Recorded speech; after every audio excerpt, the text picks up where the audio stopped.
বানাচ্ছি কামরাঙার চাটনি। তার জন্য দুটো কামরাঙা ভালো করে ধুয়ে একটা ছুরির সাহায্যে সামনের দিকটা পেছন দিকটা কেটে নিয়েছি। তারপর শিরগুলো বাদ দিয়ে এইভাবে ছোট ছোট পিস করে কেটে নিয়েছি।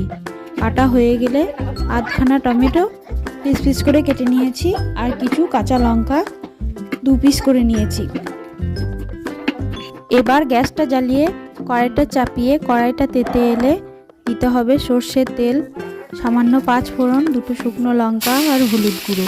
এবার কেটে রাখা কামরাঙা, টমেটো, লঙ্কা একসাথে দিয়ে ভালো করে কষিয়ে নিয়ে 1/2 চামচ নুন দিয়ে ভালো করে কষিয়ে নিয়ে 1 বাটি বাতাসা দিয়ে ভালো করে কষতে থাকতে হবে। যখন জল ছেড়ে আসবে তখন ঢাকা দিয়ে দিতে হবে 5 মিনিটের মতো। 5 মিনিট পর ঢাকা তুলে একটু নাড়াচাড়া করে নিয়ে শুকিয়ে নিয়ে নামিয়ে নিলেই তৈরি হয়ে যাবে আমাদের কামরাঙার চাটনি।